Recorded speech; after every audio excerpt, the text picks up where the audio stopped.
मुझे ये मजाकिया लगा। ये रेडिट का है।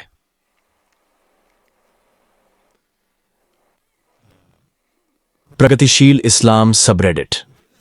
मोहम्मद हिजाब और डैनियल हक्काजू जैसे रूढ़िवादियों की सफलता को देखते हुए क्या आपको कभी लगता है कि आप एक हारी हुई लड़ाई लड़ रहे हैं? ईमानदारी से कहें तो उदारवादी पक्ष में ऐसे बहुत कम लोग हैं जो प्रतिस्पर्धा कर सकें। साथ ही अगर हम हयात यहूदियों की सामग्री का अनुवाद करके उसे मुस्लिम दुनिया में वितरित करें तो मुझे पूरा यकीन है कि इससे बहुत अच्छी प्रतिक्रिया मिलेगी। मुझे संदेह है कि अल्बानिया और तुर्की अपवाद होंगे। इसलिए हम प्रगतिशील लोगों का मनोबल गिरा रहे हैं दोस्तों। हम इन उदारवादियों, इन लिप्टार्ड्स का मनोबल गिरा रहे थे। अल्हम्दुलिल्लाह। तो फिर इस पर टिप्पणियों पर गौर करें। कुरान में दर्जनों, अगर सैकड़ों नहीं तो पैगंबरों की सच्ची संदेश को फैलाने के लिए संघर्ष करने की कहानियां बताई गई हैं।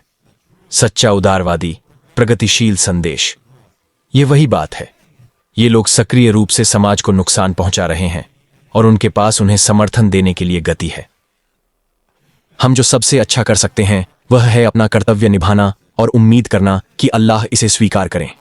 अंत में यह हम नहीं हैं जो तय करते हैं कि अल्लाह किसे मार्गदर्शन देता है। यह केवल ओह बिलाल, मैं बारिश नहीं देख सकता। बिलाल और बाकी सब अल्लाह के हाथ में है। हम केवल संदेश भेजते हैं। उदारवादी प्रगति का संदेश, नारीवाद और एलजीबीटी अधिकारों का संदेश, यह सब बिल्कुल पैगंबरों की तरह है। हम अपनी ओर से पूरी कोशिश करते हैं, लेकिन अधिकांश लोग इसे नहीं समझ पाएंगे। अधिकांश मुसलमान इसे नहीं देख पाते हैं, क्योंकि मोहम्मद हिजाब और डैनियल हक्काजू वे बहुत लोकप्रिय हैं।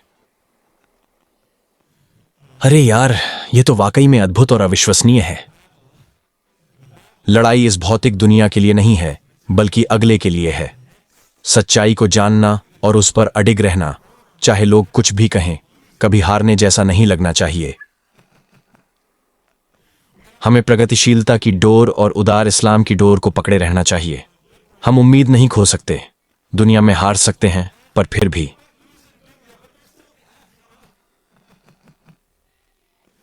वे इतने निराश हो चुके हैं कि वे आध्यात्मिक हो रहे हैं। वे बहुत आध्यात्मिक हैं। यह भौतिक दुनिया के बारे में नहीं है। जब हम समलैंगिकता और महिला इमामों की वकालत करते हैं तो यह दुनिया के बारे में नहीं है दोस्तों, यह इसके बारे में है।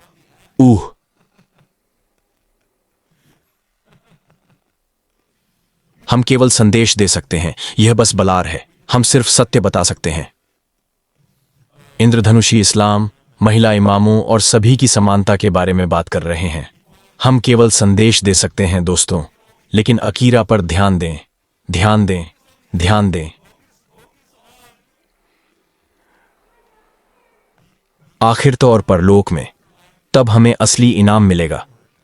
तब हम जानेंगे कि हम सच पर थे। बहुत सुंदर बात कही।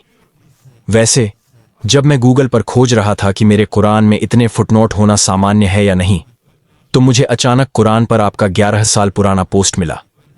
अच्छा लगा कि आप अब भी उसी मुस्लिम समुदाय में सक्रिय हैं जिसमें मैं हूं। ओह कितना भावुक, 11 साल।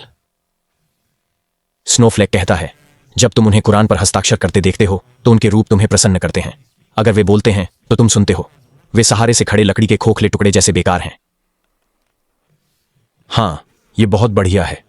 उदारवादी और प्रगतिशील लोग हतोत्साहित हैं। यह बहुत बढ़िया है। हम कुछ मामलों में जीत रहे हैं, कुछ जगहों पर हम जीत रहे हैं। गिलिया मत। नहीं, मैं नहीं। प्रगतिशील आंदोलन बढ़ रहा है और रूढ़िवादी इस्लामवादी राजनीति की स्थिति के साथ साथ आमतौर पर रूढ़िवादी मुस्लिम राजनीति की स्थिति से असंतोष बढ़ रहा है। जो लोग धर्म से अलग हो चुके हैं वे प्रगतिशील समुदायों के अस्तित्व के कारण अक्सर आस्थावान बनते जा रहे हैं। हैगाजू और हिजाब और इस तरह के लोग एक अस्थिर खेल खेल रहे हैं। उनके विचार अकेले, गुस्से से भरे अविवाहित पुरुषों के एक समूह के लिए तो ठीक ठाक काम कर सकते हैं, लेकिन वे परिवारों और समुदायों के लिए वास्तव में एक भयानक आधार बन जाते हैं। हाँ, परिवारों के लिए असली आधार अनंत तलाक, नारीवाद, महिला सशक्तिकरण और समलैंगिक विवाह है। यही परिवारों के लिए सही है। उनके विचार पत्नियों को उनके पतियों और बच्चों को उनके माता पिता से दूर कर देते हैं। फिर भी कुछ विवाह और परिवार रूढ़िवादी कथाओं को पकड़ कर रखेंगे, लेकिन अधिकांश नहीं। कुछ तो देना ही होगा, या तो विचारधारा या फिर रिश्ते। किसी भी तरह से यहूदी शैली का चरमपंथ बच पाना संभव नहीं है। अल्लाह बेहतर जानता है। मैं इस्लाम की उस व्यवस्था को पुकार रहा हूं जो 1400 सालों से सुरक्षित है। वह बच नहीं पाएगी, लेकिन आपका वैश्विक समलैंगिक इस्लाम बच जाएगा, है ना? है ना? यही वास्तव में बच जाएगा। समय की कसौटी यही वास्तव में सबसे मजबूत परिवारों का निर्माण करता है ना? इस्लाम में 1400 साल तक चली पितृसत्तात्मक व्यवस्था पूरी दुनिया की बात तो दूर, और इतिहास में एक भी ऐसा समाज नहीं रहा जो पितृसत्तात्मक न रहा हो, वह नहीं बचेगी। हमारी नारीवादी मातृसत्तात्मक व्यवस्था किसी न किसी तरह से बची रहेगी। इसे लागू भी नहीं किया जा रहा है, लेकिन किसी न किसी तरह यह बची रहेगी। यह बहुत उपयोगी है। ओह, और कुरान। इन प्रगतिशील लोगों को अब कुरान का हवाला देना अच्छा लगता है। क्या हम बताइए कि सबसे बड़ा नुकसान किसका होगा?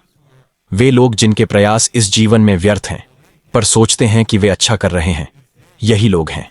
इसलिए हमें लगता है कि कुरान, सुन्नत, पारंपरिक लिंग भूमिकाओं और मानदंडों का हवाला देकर हम अच्छा कर रहे हैं। हम सोचते हैं कि हम अच्छा कर रहे हैं, पर असल में जो लोग अच्छा कर रहे हैं वे LGBT और नारीवाद का आह्वान करने वाले हैं। वे सच्चे आस्तिक हैं जिनका कुरान की आयत उल्लेख करती है ना? वे अंतिम दिन में अल्लाह की निशानियों को नहीं नकारते।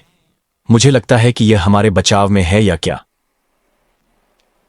खैर, इन प्रगतिशील लोगों से मुझे बहुत कुछ सहन करना पड़ा। मुझे यह महसूस हुआ कि यह मुझे गुदगुदा रहा है।